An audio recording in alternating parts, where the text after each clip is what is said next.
नमस्कार मित्रांनो, अनफिल्टर लीडर्समध्ये तुमच्या सर्वांचे स्वागत आहे. आज महाराष्ट्रामध्ये हिंदुत्ववादी विचारांचा प्रसार करणारे तसेच हिंदुत्वासाठी व हिंदूंसाठी निस्वार्थपणे लढणारे समस्त हिंदू बांधव या सामाजिक संस्थेचे अध्यक्ष श्री रवींद्र पडवळ आपल्यासोबत जुळलेले आहेत. जय श्रीराम दादा, स्वागत तुमचं आपल्या या पॉडकास्टमध्ये. तर सर्वात आधी मला हे समजून सांगा की तुम्ही व तुमची जी संस्था आहे ती कशा प्रकारे हिंदुत्वाचं काम करते आणि काय काय तुमचे कार्य आहे त्याबद्दल जरा निवांत मला सांगा. समस्त हिंदू बांधव सामाजिक संस्था. समस्त हिंदू बांधव म्हणजे काय, हे सगळे हिंदू बांधव सगळ्यांना एकत्रित करून हिंदुत्वाचं कार्य करायचं, हिंदू धर्मासाठी कार्य करायचं. मॅजॉरिटेड समाज आहे आपला भारतात, पण मॅजॉरिटेड असून सुद्धा आपण आपल्या हक्कांसाठी लढावं लागतं, आपल्याला रस्त्यावरती उतरावं लागतं.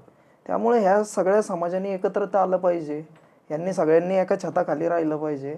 ह्या उद्देशाने 3 वर्षापूर्वी समस्त हिंदू बांधव ही संकल्पना तयार केली की आपण सगळे हिंदू बांधव एकत्र. बरोबर. आणि त्या संकल्पनेच्या अंतर्गत राज्याभिषेकाचा कार्यक्रम चालू केला. बरोबर. की जो राजगडाला असेल, रायगडावरती पण कार्यक्रम होतो, पण आम्ही राजगडावरती ज्येष्ठ शुद्ध त्रयोदशीला म्हणजेच तिथीनुसार राज्याभिषेक करतो की जेणेकरून त्या राजगडाचं महत्त्व संपूर्ण जगाला कळावं. समस्त हिंदू बांधव ज्यावेळी स्थापन केली त्यावेळी काय आम्ही 8-10 लोक होतो, पण हळूहळू ज्याप्रमाणे आता मी गेली 15 वर्ष काम करतोय, 15-16 वर्ष झाली मला जवळपास काम करतोय. ह्या 16 वर्षात जेवढी लोक माझ्याजवळ आली तेवढी सगळी लोक मग समस्त हिंदू बांधवचं आता काम करतायत. बरोबर. तर त्यात आता 3 विभाग आहेत प्रामुख्याने.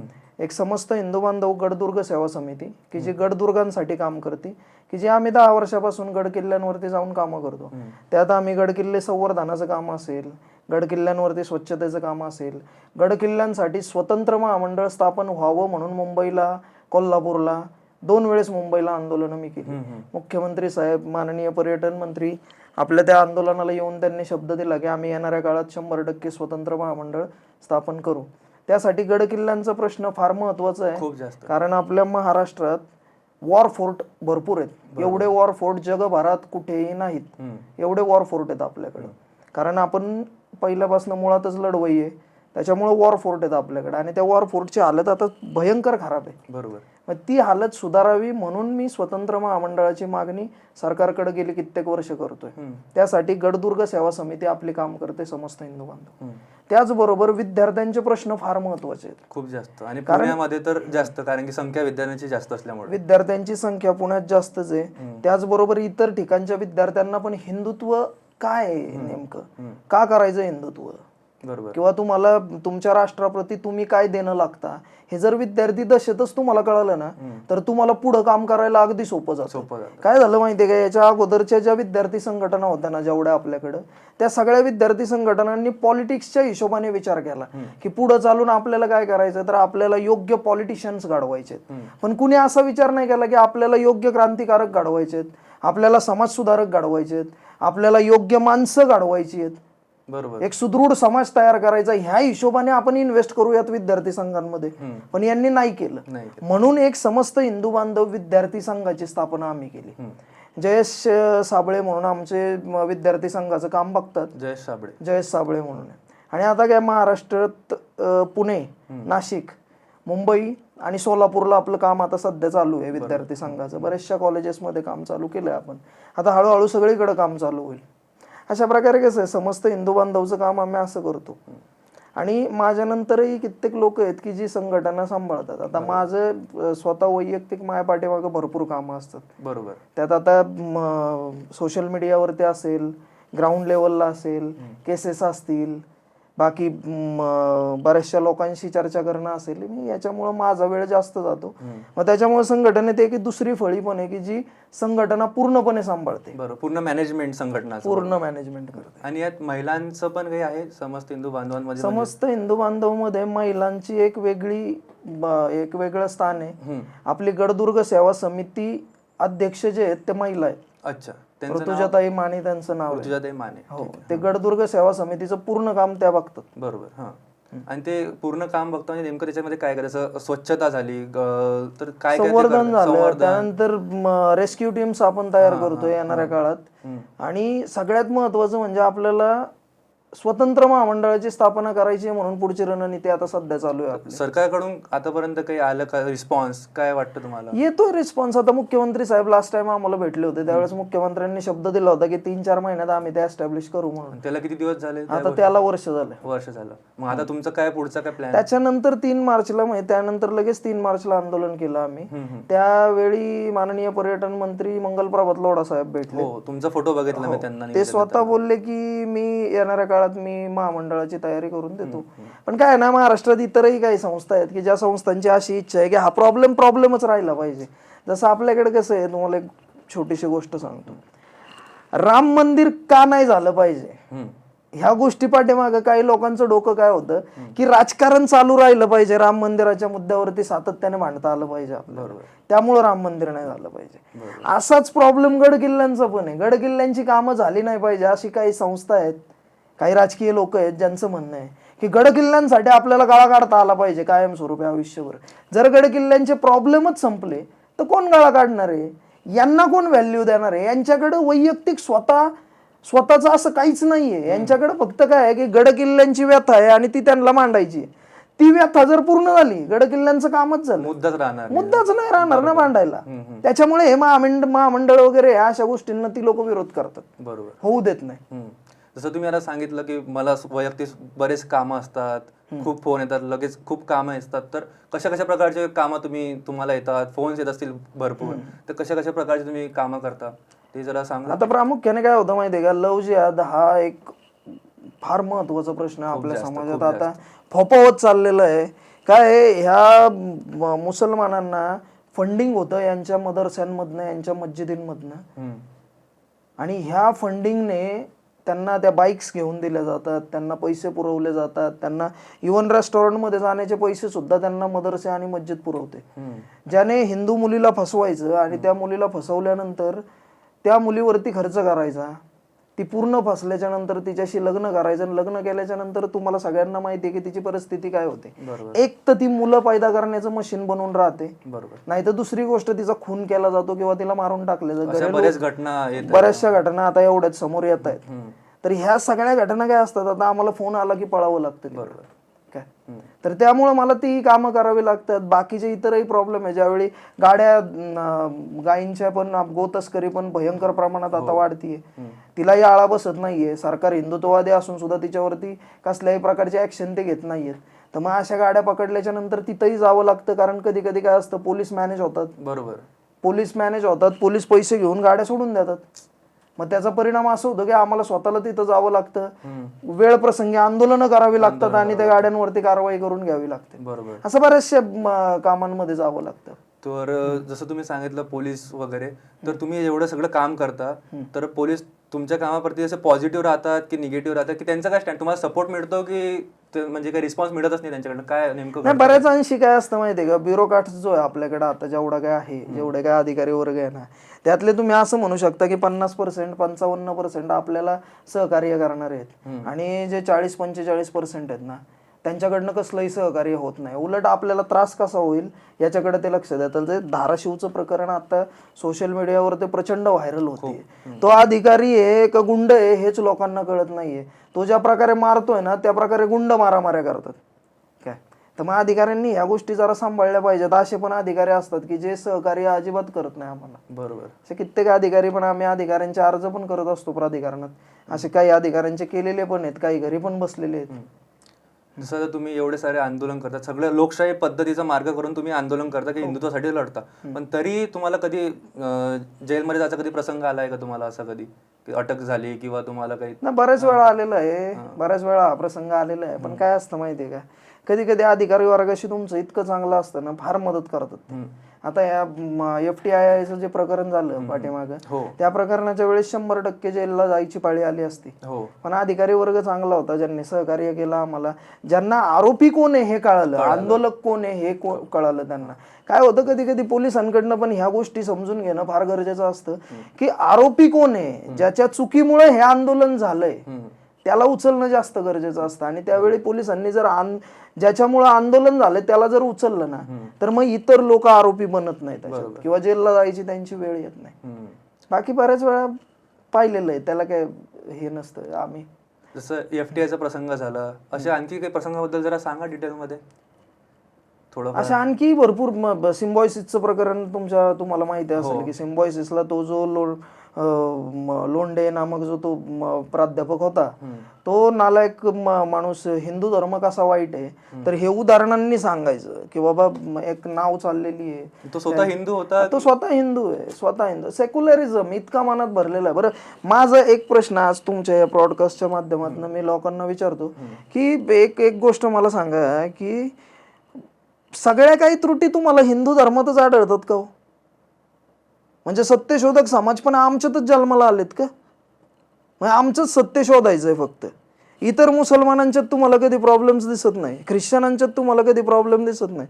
जो काही प्रॉब्लेम आहे हिंदुस्थानात तो फक्त हिंदू धर्मातच आहे. कधी कधी तुमच्या ज्ञानावरती पण मग प्रश्नचिन्ह उपस्थित होतात. लोक तुम्हाला प्रश्न का नाही विचारत मला कळत नाही, पण माझ्यासारखा माणूस 100% तुम्हाला प्रश्न विचारणार की तुम्ही स्वतःचं ज्ञान तपासा एकदा, किंवा तो स्वतःची सत्यता तपासा.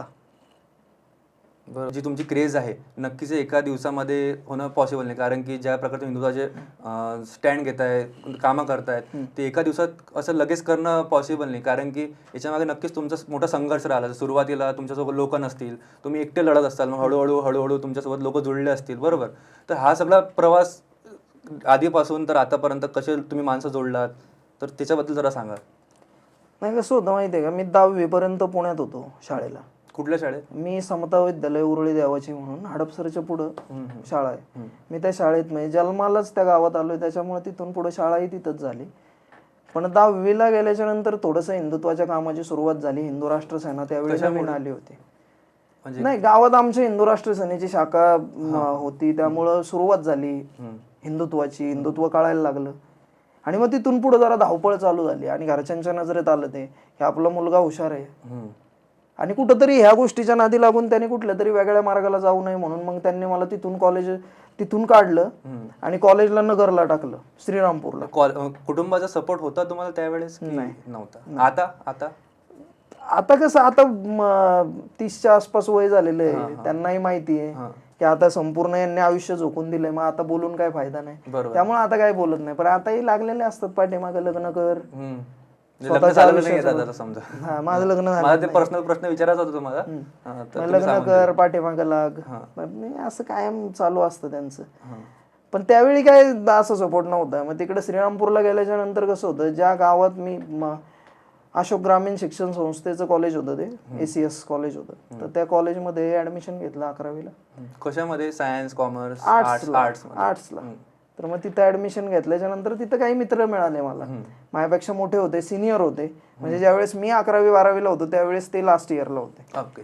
तर मग संभाजी कराड वारला लास्ट टाइम, तो कॅन्सर झाला होता त्याला. तो शिवसेनेचा तालुका अध्यक्ष होता, ज्यावेळी वारला त्यावेळी पण तालुका अध्यक्षच होता. तर मग तो भेटला. त्यानंतर सतीश डोंगरे, मदन कराड, आश्लेष बडजाते, असे अनेक मित्र होते की जे सगळे हिंदुत्वाचं काम करायचे आणि आमच्यापेक्षा सिनियर होते, मोठी होती मंडळी सगळी. मग त्यांच्याकडनं बऱ्याच वेळा हिंदुत्वाची कामं बघायचो त्यांची वगैरे वगैरे. म्हणजे गोरक्षा वगैरे नव्हती करत ती, पण हिंदुत्वाचं काम करायची, हिंदुत्वासाठी स्टँड घ्यायचे. तर मग त्यामुळे त्यांच्या बरोबर राहायला सुरुवात केली. बरेच वर्ष त्यांच्या बरोबर राहिलो. त्यानंतर नाशिकला गेलो, नाशिकलाही बऱ्याच ठिकाणी कामं केली. नाशिकला का बरं गेले? म्हणजे नाशिकला जायचं कारण असं होतं की त्यावेळी आता कसं की एकदा तुम्ही कामाला सुरुवात केली ना, कनेक्शन्स बनत चालतात, नेटवर्क बनत राहतात, नेटवर्क हिंदुत्ववादी लोकांसोबत, हिंदुत्ववादी लोकांच्या पर्यंत तुम्ही पोहोचत असता. मग नाशिकला काही असे माझे हिंदुत्ववादी मित्र होते ज्यांच्याकडे मी गेलो की ते म्हणे आपण इथून काम करू, इथंही काम करायची गरज आहे काय.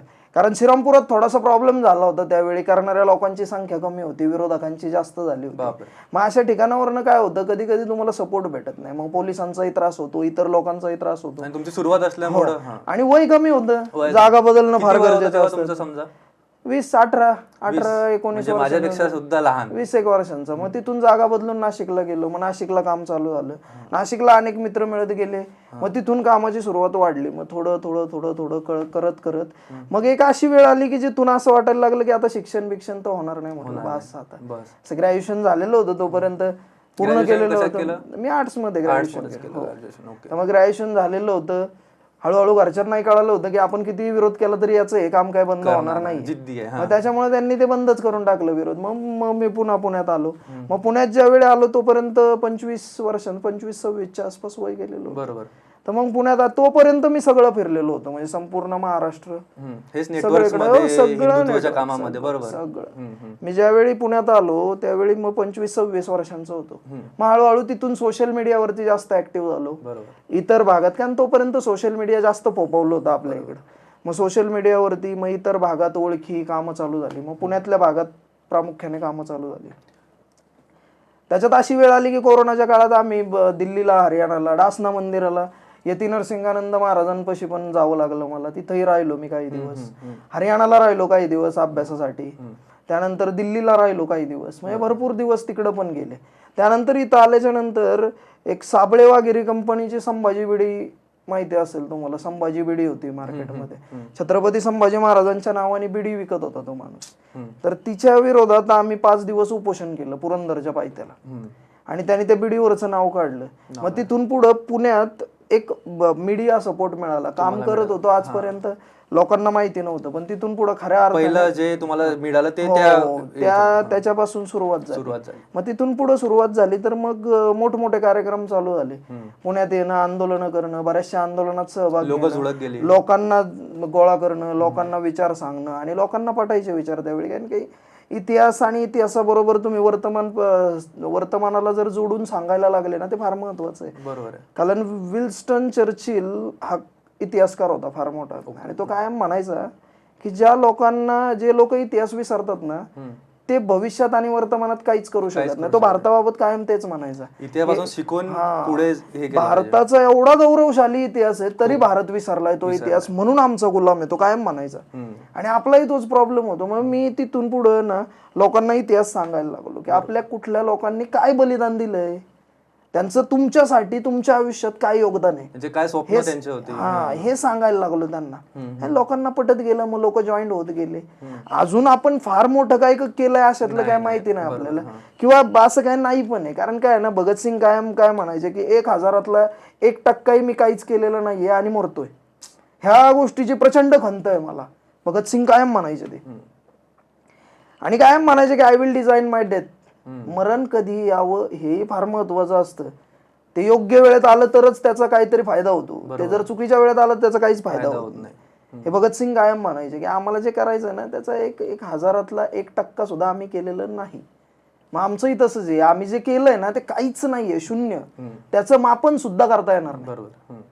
मग अजून भरपूर काही करायचंय, समाजासाठी करायचंय, देशासाठी करायचंय प्रामुख्याने. भरपूर विचार आहेत. त्यासाठी आम्ही काही वेगळ्या कुठल्या मार्गाला जाणार नाही, जे आहे ते चालू ठेवणार, पण करायचं भरपूर काही आहे. बरोबर. आता जसं तुम्ही सगळीकडे फिरला सांगितलं, नाशिकला गेले, दिल्लीला हिंदुत्ववादी लोकांसोबत कनेक्शन केले, तर आणि तुम्ही तेच काम करत होते मेनली, तर तुमच्याकडे आर्थिक म्हणजे पैशांचा काही इश्यू नव्हता का त्यावेळेस? तोपर्यंत घरचे देत होते, जोपर्यंत वय कमी होतं, 25 वर्षांचं होतं, घरचे देत होते. त्यांना माहिती होतं की तुम्ही सगळं काम करत आहे, त्यांचा थोडा विरोध होता तरी ते वडील द्यायचे. वडिलांचा जीव कायमच आहे, त्यामुळे ते देतात पैसे. शेती वगैरे आहे मला, त्याच्यामुळे ते मिळायचे. त्याच्यानंतर असं झालं की काही काळ मला काम पण भरपूर करावं लागलं, कारण घरची परिस्थिती हलाखीची होती. मधल्या काळात काय झालं, वडिलांचं थोडस तब्येत बिघडली. 2 वर्ष आम्हाला प्रचंड त्रास झाला. भाऊ माझा हैदराबादला इंजिनिअरिंगला होता, तर मग त्यालाही पैसे पाठवणं फार गरजेचं असायचं. मग त्या काळात मी भरपूर काम केलं. मग ते कुठले जॉब केले आता ते सांगता येणार नाही, एवढे जॉब केले तेवढ्या 2 वर्षाच्या काळात. पण ते मन लागत नसायचं तिथं. 8 तास काम, ते तसलं काही करू शकत नव्हतं. तरी पण केलं, जबरदस्ती केलं. भावाचं शिक्षण झालं, तो आला इकडं, मग त्याला जॉब लागला. आता जवळपास 7-8 लाखाच्या आसपास मंथली पॅकेज आहे त्याला, त्यामुळे सगळं व्यवस्थित आहे. म्हणजे मला काय असा त्रास होत नाही आता. आणि बाकीचं झालं तर आमचे छोटे मोठे आम्ही हॉटेल्स लोकांना टाकून दिलेले आहेत काही ठिकाणी. कशा पद्धतीने टाकून दिले, म्हणजे तुमच्या पैशाने किंवा काही? नाही, आमच्याच पैशाने टाकून दिलेले आहेत, आणि ते हिंदुत्ववादी आहेत, त्यामुळे त्यांना टाकून दिले. त्यांना तो एक्स्ट्रा इन्कम येतो, मग त्यातनं काही पैसे आम्हाला भेटतात. मग त्यातून काही कामं करता येतात. आणि अजून भरपूर प्लॅनिंग आहे. काही लोकांना टाकून दिले, पण आपल्या लोकांचं असं आहे, हिंदूंचं, त्यांना ते शेटगिरी करायचं सवय आहे, त्यांना फिरायचं असतं, त्यांनी ते बंद करून टाकले. मग त्यात मी जवळपास 2-2.5-3 लाखाला लॉसला गेलेलो. असं आता नुकतीच खासदारकीचे निवडणुका झाल्या, तर तुम्ही सांगू शकता का कोणाला वोट दिलं वगैरे काही सध्या पॉडकास्टवर की नाही? चेंज करू प्रश्न. नाही, प्रश्न चांगला आहे तुमचा, अगदी उत्तम आहे. पण काय माहिती आहे का, राजकारणाचं आणि माझं काहीच पटत नाही खरं सांगायचं तर. राजकारणात माणसाला मॅनेज व्हावं लागतं, राजकारणात माणसाला आपण म्हणतो ना त्याप्रमाणे प्रॅक्टिकल व्हावं लागतं, लोकांच्या विचारानुसार चालावं लागतं. रवींद्र पडवळ स्वतंत्र आहे सध्या. सध्या नाही, कायमच आहे. म्हणजे मरेपर्यंत असंच राहणार. नाही जाणार politics. नाही, मरेपर्यंत रवींद्र पडवळ असंच राहणार, शब्द आहे माझा. मी स्वतंत्र आहे, मला बंधनं पटत नाही. का नाही जाणार म्हणजे ते? नाही, मला बंधनं पटत नाही. मला कुणी नाही सांगितलं पाहिजे की मी काय बोलावं. बरोबर. मी खरंच मी आहे ती परिस्थिती आहे. मी जे करतो मी ते लोकांना सांगतो की मी हे केलेलं आहे, मी हे करायचो किंवा मी हे करतो, मला काही फरक नाही पडत त्याच्याशी, काहीही फरक पडत नाही. एखाद्या पॉलिटिकल पार्टीला सपोर्ट सध्या म्हणजे नाही, मला असं वाटतं की बीजेपी बेस्ट पार्टी आहे. कारण आहे त्याला, तेच कारण तुम्ही त्याला कारण आहे. एक सांगतो तुम्हाला की जे 70 वर्षात झालं नव्हतं ते बीजेपीने करून दाखवलं. स्ट्रॉंग बनवलं देशाला. निर्णय घ्यायच्या वेळी एखाद्या माणसाची निर्णायक क्षमता जर स्ट्रॉंग असेल ना, तो माणूस काही करू शकतो. हे नरेंद्र मोदींनी दाखवलं. कलम 370-35 हे हटवण्यासाठी भारत भरपूर दिवसाचा प्रयत्न करत होता. इव्हन काँग्रेसनी ना डॉक्युमेंट सुद्धा गायब केले होते. त्यातले ज्या डॉक्युमेंटवरती त्यांनी घटना बदल केले ना, ते डॉक्युमेंट सुद्धा काँग्रेसने गायब केले होते. यांना प्रचंड त्रास झाला ते सगळं शोधून आणि नंतर ते 370 कलम हटवण्यासाठी. आपल्याच देशात एक वेगळा फ्लॅग, आपल्याच देशात एक वेगळ्या प्रकारची काउन्सिल कुणी सांगितली? का द्यायची? देश आमचा आहे यार. चीनला आणि काश्मीरला, चीनला आणि पाकिस्तानला अंदान फुकट काश्मीर दिला यांनी. काही गरज नव्हती द्यायची, काहीच गरज नव्हती. सीज फायर करायच्या अगोदरच जर निर्णय घेतला असता तर कदाचित संपूर्ण काश्मीर आज आपल्याकडे असता. ती बळबळती जखम आहे आपल्या डोक्यावरती, कायमस्वरूपी झेलायला लागते आपल्याला. आणि समजा आता मोदींचे तुम्हाला कामं आवडली असेल बीजेपी, कारण तुम्ही त्यासाठी सपोर्ट करत आहे, तर कुठली काही कामं अशी आहे का जे तुम्हाला आवडली नाही वगैरे? मला मोदी एक सगळ्यात मोठी गोष्ट सांगू का, खरं तर मला बीजेपी एवढी पण काय आवडत नाही, पण मला नरेंद्र मोदींचं नेतृत्व पटतं. मला जे पटतं मी त्याला हा म्हणतो. मला नरेंद्र मोदींचं नेतृत्व पटतं. याचं कारण असं आहे की सक्षम आहे तो माणूस, सक्षम. मी कायम काय करतो माहितीये का, बघा, स्वातंत्र्यवीर सावरकरांनी इटालियन क्रांतिकारक जोसेफ मॅझनीचं चरित्र लिहिलं आणि ते भारतात पाठवलं. याचं कारण काय होतं माहितीये का तुम्हाला? याचं कारण असं होतं की स्वातंत्र्यवीर सावरकरांचं म्हणणं असं होतं की लष्करी दृष्ट्या ना देश स्ट्रॉंग करा, ताकदवर करा. समोर ज्याची बघायची हिंमत होत नाही तुमच्याकडे. बरं, एक गोष्ट मला सांगा, तुम्ही हातात तलवार घेतलेली आहे, समोर 100 जण आहे, ते तुमच्याकडे येणारच नाही. बरोबर. का नाही येणार? कारण तुम्ही सशस्त्र उभे आणि तुमच्या डोळ्यात ते दिसतंय की आता समोर आल्यानंतर आमुंडकच काढलं आपलं. स्वातंत्र्यवीर सावरकरांचं म्हणणं ते होतं. त्यांनी जोसेफ मॅझनीचं चरित्र का लिहिलं माहितीये का? कारण जोसेफ मॅझनी त्यांची कार्बोनेरी नावाची संघटना होती, म्हणजे निखारा, ते इटालियन भाषेत निखारा. आणि ऑस्ट्रियन्स लोकांचं त्यांच्यावरती राज्य होतं, ऑस्ट्रियन लोकांचं. हा, तर त्यांच्या विरोधात हे लोक लढत होते. तर तो कायम म्हणायचा की देश स्वतंत्र, म्हणजे दुर्दैव त्याचं होतं की त्याला नाही सत्तेत बसता आलं, स्वतंत्र होऊ नये, नाही का? आपल्याकडे पण भरपूर लोकांचं दुर्दैव होतंय, सावरकरांचं पण होतं. पण तो कायम म्हणायचा की माझा देश कसा असला पाहिजे, माझा देश सैनिकी दृष्ट्या स्ट्रॉंग असला पाहिजे, तरुणांच्या आणि तरुणींच्या पाय बुट वाजले पाहिजे खाड खाड संचलन करताना. सावरकरांचे पण शब्द आणि त्याचेही शब्द, म्हणून त्याचं चरित्र लिहून त्यांनी भारतात पाठवलं. मग आता आम्हाला नरेंद्र मोदींकडनं ती आशा आहे, अपेक्षा आहे की उरीची जी सर्जिकल स्ट्राईक असेल, बालाकोटला त्यानंतर केलेली जी एअर स्ट्राईक असेल काय, त्याच्यानंतर ह्या 7 सिस्टर्स मध्ये असणाऱ्या त्या नक्सलाईट किंवा त्या माओवाद्यांच्या विरोधात जी लढाई असेल, त्या लढाईत आपलं सैन्य जे त्यांना मारतंय ना, हे महत्वाचं आहे. आम्हाला बातम्या येत नाहीये की आमचं सैन्य मरतंय. न लढता मरणं जर एखाद्या सैनिकाच्या नशिबात आलं ना, ते प्रचंड वाईट आहे. तो लढताना मेला पाहिजे, तो असा घातपातात मरू नये कुठलाही सैनिक. बरोबर. आणि नरेंद्र मोदींकडनं ते मिळतं आम्हाला की आमचा सैनिक घातपातात नाही, जरी मेला तरी त्याचं उत्तर देतोय आम्ही लगेच. आम्हाला असा देश पाहिजे जो स्ट्रॉंग असला पाहिजे. हे जे अल्पसंख्याक देशात उड्या मारतात ना, हे फक्त पाकिस्तान, बांगलादेश आणि अफगाणिस्तानच्या जीवावरती उड्या मारतात. कारण हे 3 जे देश आहेत ना, हे प्रचंड धर्मांध आहेत. काय, इथं मुसलमानाचा खून करत असतो कारण तो थोडा प्रोग्रेसिव्ह असला तर, आलं का लक्षात? मग हे जे इथले भारतातले जे आपल्या आंतरिक इथं जे बसलेले आहेत ना घरात आपल्या, हे फक्त त्यांच्या जीवावरती उड्या मारतात. जर यांचे जर चाप बसवले ना आपण, आणि ते चाप फक्त नरेंद्र मोदीच बसवू शकतात, त्यानंतर येणारे अमित शहा असतील किंवा योगी आदित्यनाथ असतील, हेच बसवू शकतात. काँग्रेसकडनं ती अपेक्षा ठेवू नये तुम्ही. नालायक आहे काँग्रेस, नालायक. काँग्रेस तुष्टीकरणाचं राजकारण करते. मुळात काँग्रेसची स्थापना जी झाली ना, ती ह्याच विचाराला घेऊन झाली होती की मुसलमानांना आपल्याला जास्त झुकतं माप द्यायचंय. ते घाबरतात मुसलमानांना, ते घाबरतात, त्यांना भीती वाटते, त्यांना मुसलमानांचा स्वभाव माहितीये की मुसलमानाला तुम्ही कितीही वरती न्या, मुसलमान शेवटी तुम्हालाच मारणार. हे लक्षात ठेवायचं. जो वरती नेतो मुसलमान त्याच्यावरतीच वार करतो, हे त्यांना माहितीये.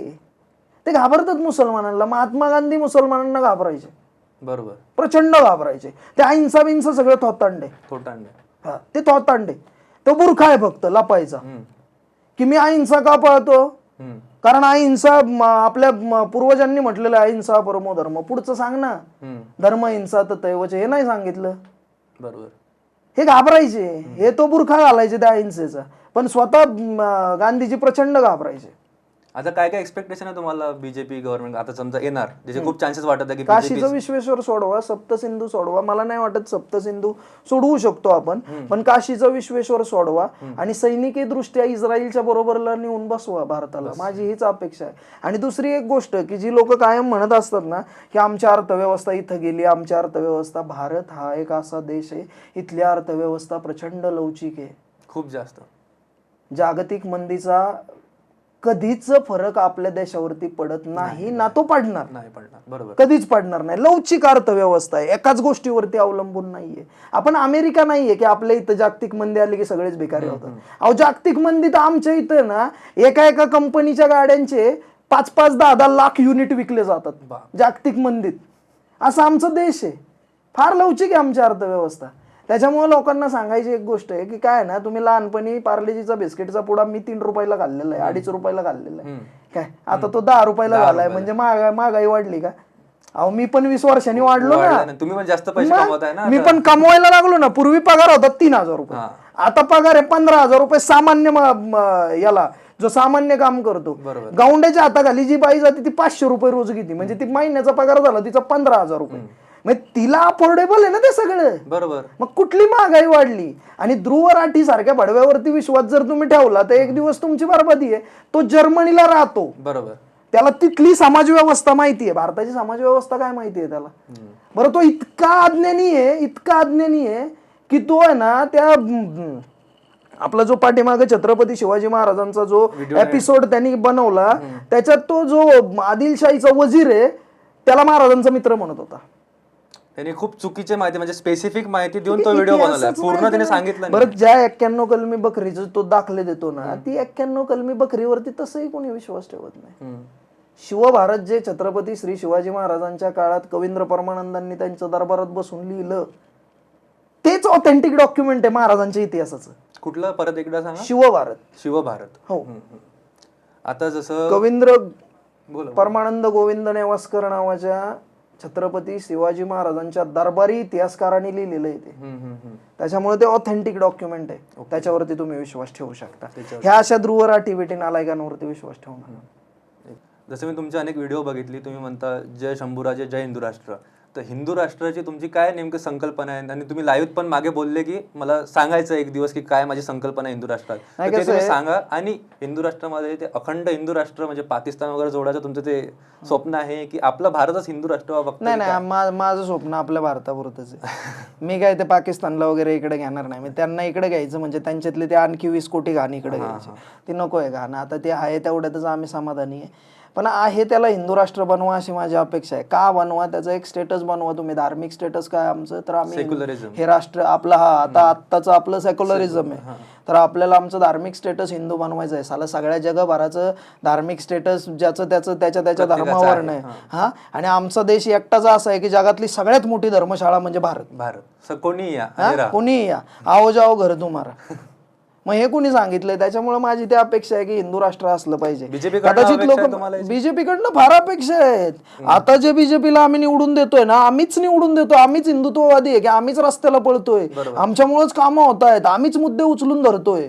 मग बीजेपी कडनं अपेक्षा पण तशाच आहे, तुम्ही आम्हाला पैसे देऊ नका, तुम्ही आम्हाला जेलमधून काढू नका, तुम्ही आमच्या कुठल्याही गोष्टीला मदत करू नका, तुम्ही फक्त हिंदू राष्ट्राकडे लक्ष द्या. आता येणाऱ्या काळात हिंदू राष्ट्र झालं पाहिजे आमचा देश, आणि आम्हालाही गावागावात बोर्ड लावता आले पाहिजे की हा देश हिंदू राष्ट्र आहे, बडव्यांनो इथं नाटकं नाही करायचे. बरोबर. काय आम्ही पण छाती ठोकून म्हणू शकतो, जसं 57 इस्लामिक राष्ट्रांची एक समिती तयार होते, बरं 57 इस्लामिक राष्ट्र म्हणून ओळखले जातात, मग 2 हिंदू राष्ट्र म्हणून का नाही ओळखले जावे पुढं, नेपाळ आणि भारत. बरोबर. बरं त्या फिजीलाही करा, 3 हिंदू राष्ट्र होतील ना. बरोबर.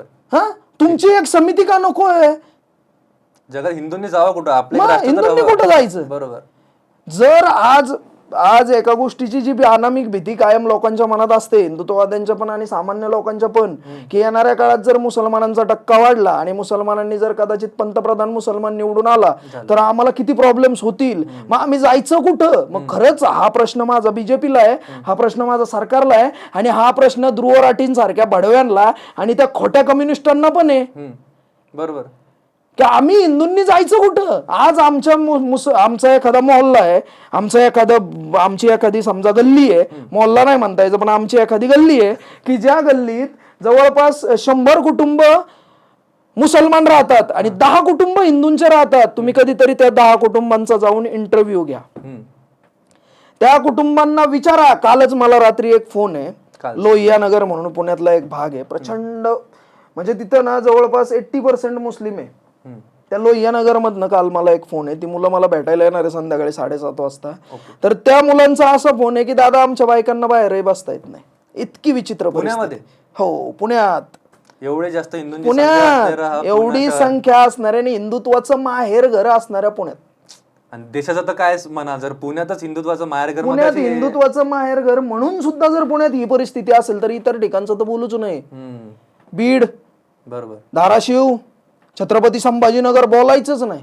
तिथं सरकार पण, मग किती विचित्र परिस्थिती होत असेल आपली. यांचा अल्पसंख्याकांचा दर्जा काढा, हा, यांच्या पृष्ठभागावरती फटके द्या. कारण काय ना, अल्पसंख्याकांचा दर्जा आहे, संविधानाचा पूर्ण वापर करून घेतात, सगळ्या सरकारी सुविधा हेच वापरतात. आपले हिंदू कधीच तुम्हाला सरकारी हॉस्पिटलमध्ये दिसणार नाही. तुम्ही ससूनला जा कधीतरी, एकही हिंदू नाही दिसणार तुम्हाला. आणि यांच्या रांगाच्या रांगा टोप्या घालून तिथं असतात, बुरखे घालून बायका तिथं असतात. सरकारी योजनेचा फायदा देखील, सरकारी योजनांचा फायदा हे लोक घेतात. यांचा अल्पसंख्याकांचा दर्जा काढा आणि यांच्या पृष्ठभागावरती फटके द्या. सोडू नका यांना, कारण यांना जो दर्जा काँग्रेसने दिलेला आहे ना, तो दर्जा यांचा काढून घ्या. हे काँग्रेसचे जावई होते, आमचे नाहीयेत. हे काँग्रेसचे जावई होते, काँग्रेसच्या प्रत्येक बड्या नेत्याची पोरगी यांच्या घरात दिलेली आहे. हे आमचे कोणी नाहीयेत. आणि हे आले पण इथिओपियापासून, यांचं मूळ आलेले, हे मुळात भारतीय नाहीच आहेत. बरं, जे कोणी असतील कदाचित म्हणतील की आमचे पूर्वज हिंदू होते, मग त्या भाडव्यांनी तर जवळ पण येऊ नये, पहिले त्यांना मारायचं असतं. की तुम्ही हिंदू असताना सुद्धा तलवारीच्या जोरावरती आणि पैशाच्या लालसेपोटी तुम्ही धर्म परिवर्तन केलेलं आहे, असे लोक नको आहेत आम्हाला. आम्हाला प्युअर शुद्ध बीजाचे हिंदू पाहिजे, शुद्ध बीज. बरोबर. तर कसं होईल आपलं, म्हणजे काय स्टेप फॉलो करावं लागतील आपल्याला? सगळ्यात महत्वाची गोष्ट आहे, जेवढा हिंदू राहिला तेवढं सगळ्यांनी एकत्रित येणं. एक गोष्ट लक्षात घ्या, ज्यावेळी आजानला भोंगे वाजतात त्यावेळी ती सगळी लोक एकत्रित येतात. बरोबर, आलं का लक्षात? मग त्याचप्रमाणे हिंदूंनी सुद्धा हनुमान चालीसांचं आयोजन करायचंय. मी आता त्याच कामावरती येणाऱ्या काळात मी त्याच्यावरतीच काम करणार आहे. पुण्यात जवळपास 5 हनुमान चालीसा होणार आहेत, दर शनिवारी होतील. त्या दर शनिवारी सगळे हिंदू त्या ठिकाणी गोळा होतील. त्या ठिकाणीच सांगितलं जाईल की हिंदूंचं याच्यानंतरची पावलं काय असतील, काय काय कामं करायची आहेत आपल्याला. बेकायदेशीर माजारी ज्या रस्त्यावरती आहेत, जिल्हा परिषद मध्ये, जिल्हाधिकारी कार्यालयात, पायथ्याशी सुद्धा सगळ्यात महत्वाची गोष्ट, पुणे जिल्हाधिकारी कार्यालयात सुद्धा माजार आहे. पुणा स्टेशनवरती माजार आहे, पुण्याच्या मिलिटरी एरियात माजारी आहेत. याच्यावरती कामं करायची आहेत आपल्याला. ह्या माजारी काढून टाकायच्या आहेत. ज्या कत्तलखान्यांवरती ना बेकायदेशीर जनावरं कापली जातात ना, ते कत्तलखाने पण सोडायचे नाहीयेत आपल्याला, त्यांनाही फोडायचंय. मग ही सगळी कामं जर करायची असेल तर हिंदू एक झाला पाहिजे. बरोबर. हिंदू संघटनांच्या नावाखाली, पक्षांच्या नावाखाली, विचारांच्या नावाखाली वेगळा नाही झाला पाहिजे. मग तो हिंदू एकत्रित करायचं काम चालू आहे. त्याच्यासाठी काय करायचं, म्हणजे जसं आता आपलं जे हिंदू धर्म आहे त्यात अनेक जाती, त्याच्यात उपजाती आहे, आणि त्या जातीमध्ये भेद निर्माण करून इंग्रजांनी आपल्या भारतात एवढं वर्ष राज्य केलं. तर हे जातीमधले जे द्वेष आहे ते मिटवण्यासाठी आणि आपण सगळे हिंदू म्हणून एकत्र येण्यासाठी काय संदेश देसाल तुम्ही, काय करायला हवं? सगळ्यात महत्वाची गोष्ट आहे मित्रांनो, जर तुमचा धर्म टिकला तर तुम्हाला जात सांगता येईल. जर तुमचा धर्मच उद्या टिकला नाही तर ते जातीची अगरबत्ती काय घरावर लावणार आहे का? सगळ्यात महत्वाची गोष्ट, तुम्हाला टिकून राहायचंय तर एक गोष्ट लक्षात, जी मोठ छत्रपती श्री शिवाजी महाराजांनी बांधली होती ना, 18 पगड जाती 12 बलुतेदार सगळे एकत्र, आणि यांना एकत्रित घेऊनच स्वराज्य स्थापना होत असते. जर आता तुम्हाला जगायचंय ना तर 18 पगड जाती 12 बलुतेदारांना एकत्रित होऊन राहावं लागेल, नाही तर येणाऱ्या काळात तुमच्या सुद्धा कत्तली केल्या जातील. कारण की आता जसे जे महापुरुष होऊन गेले त्यांनी कधी जातींवर हे नाही केलं, सगळ्यांसोबत घेऊन चालले. आणि आता तर परिस्थिती अशी आहे की सगळ्या जातींचे अलग अलग महापुरुष आपल्याला बघायला मिळतात. त्यांनी असं divide करून टाकलं आहे. ते तुम्ही जरी त्यांना वेगळं केलं ना तरी सुद्धा भगवंतांनी त्यांना एकाच रांगेत बांधलेलं होतं. ते एकाच पातीत काम करत होते. त्याच्यामुळे तुम्ही किती जरी वेगळं केलं तर ते काही वेगळे होणार नाही. आणि आमच्यासारखी लोक जोपर्यंत जिवंत आहे तोपर्यंत ते त्यांना वेगळे होऊन देणार नाही. छत्रपती श्री शिवाजी महाराज, धर्मवीर छत्रपती श्री संभाजी महाराज, डॉक्टर बाबासाहेब आंबेडकर, अण्णाभाऊ साठे, वस्ताद लहुजी साळवे, हे सगळे आमचे आदर्श आहेत. हे सगळे अहिल्यादेवी होळकर, मल्हारराव होळकर, हे सगळे आमचे आदर्श आहेत आणि यांना आम्ही कधीच वेगळं होऊन नाही देणार. बरं, या पंक्तीत कोणी टिपू बिपू बसत नाही बरं का. हे सगळे हिंदू महापुरुष आहेत. बरोबर, यांनी हिंदू धर्मासाठी कामं केलेली आहेत. आता आपण बघतो हिंदूंची जी जेवढी म्हणजे काही प्रसिद्ध जे मंदिरे आहेत भारतात ते गव्हर्नमेंटच्या अंडरमध्ये आहेत. तर याच्यासाठी अनेक लोकांनी आंदोलन देखील केले, कोर्टमध्ये केसेस सुद्धा चालू आहेत. तर याच्यावर तुमचं काय मत? ते असले पाहिजे गव्हर्नमेंटच्या अंडर की नसले पाहिजे? सगळ्यात महत्वाची गोष्ट काय करायला हवं? सगळ्यात महत्वाची गोष्ट आहे, तुम्हाला एक सांगू, जर त्यांच्यावरती गव्हर्नमेंट असलं पाहिजे ह्या मताचा मी आहे. बरं, कसा गव्हर्नमेंट नियंत्रण ठेवू शकतं त्याच्यावरती, पण त्यातून जो पैसा ना सरकार काढतं ना तो पैसा त्यांनी नाही घेतला पाहिजे. तो पैसा हिंदूंच्या विकासासाठी लागला पाहिजे. हिंदूंच्या, कारण की हिंदूंचीच ती मंदिरं हिंदूंची आहे, तो पैसा हिंदूंच्या विकासासाठी लागला पाहिजे. पण सरकारचं नियंत्रण असलं पाहिजे. मी या गोष्टीवरती ठाम आहे. कारण काय होतं, मंदिरांवरती असतं ट्रस्ट आणि ट्रस्टवरती असते बॉडी. बॉडीवर ते सगळे जरी हिंदू असले पण मला माझ्या हिंदूंवरती विश्वास नाही. पैसा कमवून गडगंज होतात ते आणि इतर लोकांचा विचार करत नाही. जर त्यांच्यावरती सरकारचं नियंत्रण नसेल, ऑडिट नसेल, बाकीच्या गोष्टी नसतील ना तर तो पैशाचा वापर अवैधरित्या करू शकतात. त्याच्यामुळे त्याच्यावरती सरकारचं नियंत्रण असणं फार गरजेचं आहे. किंवा एक मंदिर न्यास समिती तयार करावी भारत सरकारने मोठी, की जिचं काम आता हिंदू जनजागृती समिती आणि सनातन कायमस्वरूपी करतंय. त्यांनी एक मंदिर न्यास पण तयार केलंय, त्याची एक मोठी कमिटी पण तयार झालेली आहे. ती आता ठिकठिकाणी कामं पण करतीये. त्यांनी कोर्टात आता ते दाखल पण करतील की येणाऱ्या काळात हिंदूंचा पैसा हिंदूंसाठीच वापरावा म्हणून. ही पण अपेक्षा असेल तुमच्याकडनं बीजेपी पासून? बरोबर, हो, बीजेपी कडनं आहेच. बीजेपी कडनं आमच्या भरपूर अपेक्षा. आज जर बोलायला सुरुवात केली तर 3 दिवस आपलं पॉडकास्ट चालेल. आपण पार्ट 2 पण घेऊ ना याचा. हा, ते 3 दिवस चालेल एवढ्या अपेक्षा आहेत त्यांच्याकडे. हा तर छत्रपती शिवाजी महाराजांना आपण फार मानतो. तुमच्या जीवनावर छत्रपती शिवाजी महाराजांचा काय इन्फ्लुएन्स आहे? तुम्हाला सांगू का, छत्रपती शिवाजी महाराज आणि धर्मवीर छत्रपती संभाजी महाराज ही 2 नावं जर काढली तर रवींद्र पडवळ म्हणजे ते गल्लीतलं कुत्र आहे. कारण खरी आहे ती परिस्थिती आहे. काय कुणीच नव्हतो मी, कुणीच नव्हतो. ही 2 माणसं होती म्हणून मी इथं आहे. काय, ह्या 2 माणसांमुळे मला धर्म कळाला, या 2 माणसांमुळे मला समाज कळाला आणि खऱ्या अर्थाने मला जग कळालं. मला लढायचंय कशासाठी, मला काय करायचं आयुष्यात, हे यांच्यामुळे कळालं. बरोबर. आणि मी आणखी एक नाव त्याच्यात ऍड करेल, भगतसिंगांचं, की ज्यांना मी प्रचंड वाचलेलं आहे आणि मला म्हणजे मी प्रचंड फॉलो करतो. 23.5 वर्ष वय मरायचं नसतं. त्या वयात जर बलिदान देण्याची तुमच्यात क्षमता आहे ना तर तुम्ही फार म्हणजे मी कायम मी कदाचित भगतसिंगांना असा प्रश्न विचारतो कायम, की का गेले तुम्ही? जर तुमच्यात सगळंच करण्याची ताकद होती तर तुम्ही जायलाच नको होतं. तुम्ही सत्तेवरतीच बसायला पाहिजे होतं. पण आता काय ते काय, जर तरला अर्थ नसतो. ते गेले, भरपूर काही करून गेले आपल्यासाठी. आपण फक्त त्यांच्याकडनं तो विचार घ्यायचा की सातत्याने लढत राहायचं, मरेपर्यंत लढत राहायचं. ते जे म्हणायचे I will design my death, आम्ही तसंच म्हणतो की आम्ही आमचं मरण डिझाईन करून ठेवलेलं आहे, पण कधी कुठल्या वेळी ती योग्य वेळेची वाट बघायची मग मारायचं. म्हणजे देश जागा झाला पाहिजे. शरद भाऊ मोहोळांबद्दल तुम्ही काय म्हणता? म्हणजे त्यांच्यासोबत तुम्ही बरेच कामे केली आहेत, बरोबर? स्वर्गीय शरद भाऊ मोहोळ. कसं आहे माहितीये का, ज्यावेळी भाऊ गेले त्यावेळी बऱ्याचशा मीडियावाल्या लोकांनी भाऊंना गुंड बरोबर, ज्यांनी भाऊंना जवळून पाहिलं ना, भाऊंना, तो कधीच म्हणणार नाही की हा माणूस गुंड आहे. बरोबर. किंवा भाऊंची तळमळ, भाऊंचं हिंदुत्वासाठीचं प्रेम भाऊंचं समाजाप्रती असणारं प्रेम, तरुणांना भाऊ कशा प्रकारे हाताळायचे, लहान मुलांना कशा प्रकारे हाताळायचे, हे जर लोकांना सांगितलं ना तर कुठलाच माणूस म्हणणार नाही की भाऊ गुंड आहेत म्हणून. पण मीडियाने जे उठवलं त्या गोष्टीला आजही आम्ही भीक घालत नाही. आमच्यासाठी ते भाऊ होते आणि ते भाऊच राहतील.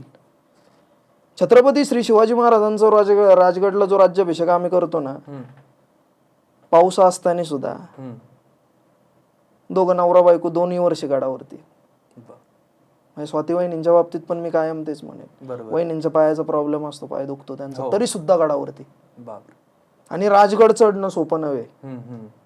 चांगल्या चांगल्या लोकांच्या आबेदांडी उडून जाते त्या गडावरती, चांगल्या चांगल्या लोकांची आबेदांडी उडून जाते त्या ठिकाणी हे 2 जण नवरा बायको आलेले वरती. आणि ह्या वर्षी पण असते. पण दुर्दैव आहे आपलं की आपण एक फार मोठा माणूस गमावलेला आहे. फार मोठा माणूस गमावलेला आहे, फार मोठा. म्हणजे आता मला माहिती आहे की मी मी मी शक्यतो जात नाही तिकडे सुतारदारात. का बरं? किंवा इच्छा होत नाही माझी जायला. मला आठवण येते, मला तिथून गेलं ना मला आठवण येते. फार कमी सहवास लाभलेला आहे भाऊंचा मला, पण जेवढा लाभलेला आहे ना तेवढा प्रचंड, म्हणजे बरोबर. त्या आज माझी इच्छाही नव्हती की तू, मला वाटलंही नव्हतं की तू विचारशील म्हणून तो प्रश्न. तुम्ही जर का ते नको वाटतं तो प्रश्न विचारायला. काय होतं की भाऊ, नाही मी याच्यासाठी विचारलं म्हणजे फार मीडियामध्ये जर चुकीचं दाखवत आहे तर तुम्ही तर जवळून मीडियावाली नालायक आहेत. तर तुम्ही जवळून बघितलंय ना, तर तुम्ही खरी जी परिस्थिती सांगू शकता. त्यामुळे मी हा प्रश्न विचारला. देशभक्त होते, राष्ट्रभक्त होते, धर्मभक्त होते. छत्रपती शिवाजी महाराज धर्मवीर संभाजी महाराजांचे प्रचंड मोठे भक्त होते. समाज कसा घडला पाहिजे ह्या गोष्टीवरती विचारी माणूस होता. विचारी काय ना, यांनी काहीही म्हणू द्या, पण मी म्हणतो की समाजाने एक विचारी माणूस गमावला. बरोबर. तुमचा त्यांच्यासोबत कसा संपर्क झाला होता सुरुवातीला? म्हणजे सुरुवातीला अशीच ओळख झाली होती. एकदा गेलो, विचार पटायला लागले, मग तिथून पुढं सातत्याने एकत्र राहिलो. आणि तुमचं खूप मोठी जर्नी आहे, 10-15 वर्षाची जर्नी. तर एवढ्या मोठ्या तुम्ही प्रवासातून काय एक गोष्ट अशी शिकले की काय तुम्हाला वाटतं की सांगावं म्हणून, काय तुम्हाला समजलं?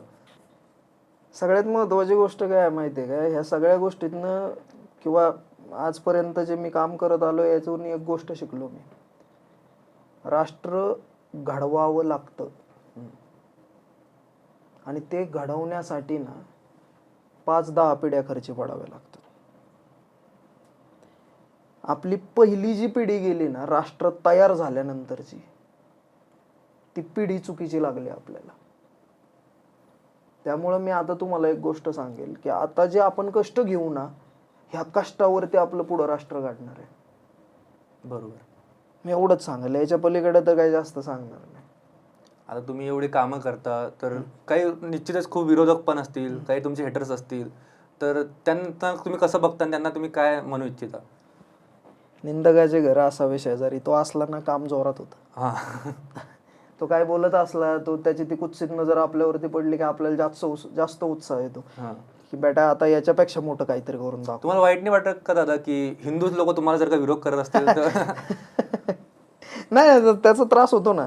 त्रास कसा होतो माहितीये का, की अरे बाबा 1 स्क्वेअर फूट जमीन माझ्या नावावरती नाहीये. बरं, खिशात 2,000च्या पुढे कधी पैसे नसतात, अकाउंटला 13-14 रुपये कधी कधी असतात, कधी कधी आहे ना चणे फुटाने घ्यायचे पैसे नसतात माझ्याकडे. इतकी विचित्र परिस्थिती आहे.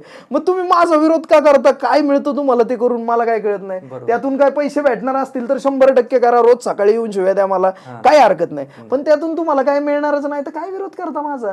बरं, मला विरोध करून तिकीट भेटणार असेल तर करा, राजकीय भविष्य सिक्युअर करताय 100% करा. माझ्यासारख्या संन्याशाचं फकिराचा विरोधच करू नका. आता पुण्यात जसं खूप साऱ्या संख्येने लोक येतात, कोणी जॉबसाठी येतं, कोणी शिक्षणासाठी येतं, बरोबर. तर इथं आल्यावर त्यांना तुमच्या जे संस्था आहे त्याच्याबद्दल माहिती पडतं, तुमच्या कामाबद्दल माहिती पडतं. तर काही लोकांचे विचार तुमच्या विचाराशी जुळतात, बरोबर. तर त्यांनी तुमच्या संस्थेत यायसाठी किंवा तुमच्यासोबत जुळायसाठी काय केलं पाहिजे? कारण की बरेच जण तुम्हाला संपर्क नाही करू शकत, तर त्यांनी काय केलं पाहिजे, काय सांगसाल? नाही, फार मोठं काय करू नका बरं का. माझे काही लोक आहेत की ज्या लोकांकडनं आता तुम्ही त्यांना फोन करू शकता, त्यांना बेटा आपल्याकडे काय अशी लई मोठी प्रोसिजर नाहीये की जसं तुम्ही जाऊन बीजेपीच्या कार्यालयात नाव नोंदणी करता, मनसेच्या कार्यालयात नाव नोंदणी करता, असलं काय नाहीये बरं का आपल्याकडे. आपल्याकडे सामान्य गोष्ट आहे. म्हणजे कुठली, आता माझ्या ज्यावेळेस आंदोलनं होतात ना त्यावेळेस माझ्या संस्थेचे कमी इतर संस्थेचे पदाधिकारी जास्त असतात माझ्याबरोबर. बरोबर. काय त्याचं कारण काय आहे माहिती आहे का, हिंदू एक व्हावा म्हणून लढाई आहे. बरोबर. मग तो कुठल्याही रूपाने कसाही आला तरी चालेल तुम्हाला. त्याच्यामुळे इथून पुढे जर यायचं असेल, माझं इंस्टाग्राम अकाउंट आहे, त्याच्यावरती तुम्ही DM जर केला तर मी 4 महिन्यांनी 5 महिन्यांनी कधीतरी चेक करतो सगळे. मग त्याच्यावरनं तुम्हाला मेसेज येईल. मग जर केला तर तुमचं नशीब, नाही केला तर नंबर एक व्हायरल केलेला आहे आपण, ज्या नंबरवरती मेसेज करू शकतात. बरोबर. किंवा आपण दुसरं एक पेज म्हणजे ओपन करून टाकू, ज्यांना ज्यांना जॉईन व्हायचं ते मेसेज करा. पडवळ स्पीक नावाचं एक पेज आता तयार केलं. पडवळ स्पीक, आता मी स्क्रीनवर त्याचं खाली टाकून देऊ. पडवळ स्पीक नावाचं एक पेज तयार केलेलं आहे, ज्या पेजला तुम्ही जाऊन मेसेजेस करू शकता, तो बघू शकतो मुलगा. कारण मला वेळ नसतो, जास्त मेसेजेस असतील. आणि आता हे इंस्टाग्राम अकाउंट 2 लोक हँडल करतात, एक माझ्याकडे असतं आणि एक दुसरा आणखी करतो हँडल. त्याच्यामुळे त्यांनी पाहिलं तर नशीब, कारण तो फक्त व्हिडिओज वगैरेच बघतो. किंवा काय फंडिंग आता हे राज्याभिषेकासाठी करायचं असेल तर ते तेवढं बघतो, बाकीचं काय नाही बघत तो. आता पडवळ स्पीक कसं आहे, तो सेपरेटली तेवढंच काम करतो, त्याच्यामुळे त्याच्यावरती करू शकतो तुम्ही मेसेज. बरोबर. तर आता हे शेवटचे काही प्रश्न, म्हणजे की तरुण मुलांना आणि मुलींना, कारण की आपल्या देशात सगळ्यात तरुण देश आपला आहे, तर तुम्ही काय संदेश देऊ इच्छिता आपल्या पॉडकास्टच्या माध्यमातून? सगळ्यात महत्वाची गोष्ट सांगू का, आजपर्यंत म्हाताऱ्या कोताऱ्यांवरती विश्वास ठेवलेला आहे, अजिबात ठेवू नका. तुमच्या पाठीमागची पिढी अत्यंत नालायक होती, त्या पिढीमुळे आज तुम्हाला लढावं लागतंय रस्त्यावरती उतरून. जर कदाचित ती पिढी चांगली असती तर तुम्हाला हिंदुत्वाची किंवा गडकिल्ल्यांसाठी छत्रपती शिवाजी महाराजांचे विचार लोकांपर्यंत पोहोचवण्यासाठी लढायची वेळ आली नसती. त्याच्यामुळे तुमचं जे नेतृत्व असेल ना, ते नेतृत्व सुद्धा यंग आणि तरुण बघा. आईला BP आणि शुगरच्या गोळ्या खाणाऱ्या माणसावरती विश्वास कसा ठेवता राहू तुम्ही?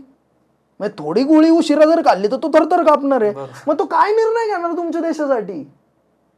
तरुणांचा देश आहे, नेतृत्व पण तरुणांच्याच हातात आलं पाहिजे, लक्षात ठेवा. बरोबर. आता तुम्ही दिवसभर हिंदुत्वाची कामे करता, दिवसभर बिझी असतात, तर तुम्ही सध्या म्हणजे तुमच्या पर्सनल जीवनात कुठलं काम करतात किंवा इन्कम सोर्ससाठी काय? हॉटेल्स वगैरेवर इन्कम येतो, किंवा जमिनीचे व्यवहार वगैरे आमच्या भागात चालतात थोडेफार, त्यात थोडंफार डोकं लावतो. शेती आहे मला, आणि शेतीवरती प्रेम पण प्रचंड आहे, त्याच्यामुळे तिथनं पण येतं थोडंफार काहीतरी. तुमचं डेली रुटीन सांगू शकाल का? म्हणजे हा प्रश्न मी सध्या एक सांगू का, माझं डेली रुटीन जर एखाद्याने ऐकलं ना तर तो येडा होईल, सगळ्यात महत्वाची गोष्ट. कारण काय असतं माहितीये का, मी सकाळी पहाटे 3ला जर झोपलो ना तर परत 10 वाजता मला कोणाचा तरी कॉल आलेला असतो. मग ते 7 तासांची पण झोप होत नाही कधी कधी, मग मी 8ला 7ला उठूनच पळत असतो. हे डेली रुटीन प्रचंड अवघड आहे, नाहीच सांगू शकत काय आहे डेली रुटीन. बरं, आज मी सकाळी उठलोय 6:30 वाजता अंदाजे, तर 6:30ला उठलो, पूजा पाठ वगैरे सगळं करता करता आंघोळ वगैरे 7:30 वाजले असतील मला. आणि आज पहिल्यांदा मी तालमीत गेलो होतो, बरेच दिवस काही जात नव्हतो, तर आज गेलो होतो. त्याच्यामुळे हे डेली रुटीन सांगू शकतो. म्हणजे ते लोक सांगतात ना माझं असं आहे, माझं चांगलं आहे, मी असं उठतो, तर काही नाहीये डेली रुटीन वगैरे. रात्री जर इथून जर घराच्या बाहेर पडलो ना तर संध्याकाळी 2ला येईल का 2:30ला येईल याचाही भरोसा नसतो. बरोबर. आता तुम्ही जे आता शिवराज्याभिषेक सोहळा 20 जूनला होणार आहे खूप चांगल्या प्रकारे, त्याच्याबद्दल जरा लोकांना माहिती द्या आणि सांगा. आणि आम्ही सगळे निमंत्रित आहोत की नाही ते पण 100%. तुम्हाला यायचंच आहे सगळ्यांना, तुम्हाला यावंच लागेल सगळ्यांना. या ज्येष्ठ शुद्ध त्रयोदशी शिवराज शके 351 छत्रपती श्री शिवाजी महाराजांनी ना ज्यावेळी त्यांचा राज्याभिषेक झाला त्यावेळी शिवशकाची निर्मिती केली. पूर्वी ती पद्धत होती की राजाने राज्याभिषेक केल्याच्या नंतर तिथून पुढे कालगणना सुरू करायची. कालगणना, बरोबर. काय जसं शालिवांशक म्हणजे गौतमीपुत्र सातकर्णीनंतर तिकडं कालगणना सुरू झाली, शालिवांशक म्हणतो आपण त्याला. त्याच्यानंतर छत्रपती शिवाजी महाराजांनी सुद्धा कालगणना सुरू केली. तर मग आपण इंग्रजांच्या तारखांवरती काय विश्वास ठेवतो, म्हणजे आजही मला कळत नाही बरं का ती गोष्ट. त्यामुळे इंग्रजांच्या तारखांवरती विश्वास न ठेवता आपलं हिंदू कॅलेंडर वापरू आपण. त्यानुसार ज्येष्ठ शुद्ध त्रयोदशीला म्हणजे इंग्रजांच्या कॅलेंडरनुसार 20 तारखेला, त्याच्यामुळं सगळ्यांनी राज्याभिषेकाला या, जल्लोषाचं वातावरण असतं आणि 100% हिंदुत्ववाद्यांचा कार्यक्रम असतो. हे स्पष्ट सांगतो, अधोरेखित करून सांगतो. कारण आहे त्याला, कारण मला इतर ठिकाणचं माहिती नाही, पण मी माझ्या इथलं सांगतो. काय मी फार मोठा आहे कसं आहे मला माहिती नाही, पण हा मला जी गोष्ट करतो ना तर मी ती डंके की चोट पेच करतो. इथं सगळे हिंदुत्ववादी असतात आणि हिंदुत्ववादीच राहतील. दरवर्षी वाढत आहे संख्या लोकांची. 5वं वर्ष आहे, बरोबर आहे, 5वं वर्ष हळूहळू वाढायला लागली आता संख्या. कालांतराने हिंदुत्ववाद्यांचा सगळ्यात मोठा मेळा आपण राजगडावरती घेणार, सगळ्यात मोठा. नक्कीच. त्याच्यासाठी पण पार्ट 2 मध्ये आपण त्याच्यावर बोलू 100%. आणि इथे थांबू दादा, ठीक आहे. चालेल. खूप खूप धन्यवाद, तुम्ही आलात, एवढ्या वेळातला वेळ काढून आलात, खूप छान वाटलं दादा. आपण नक्कीच पार्ट 2 घेऊ. 100% जय श्रीराम. जय श्रीराम.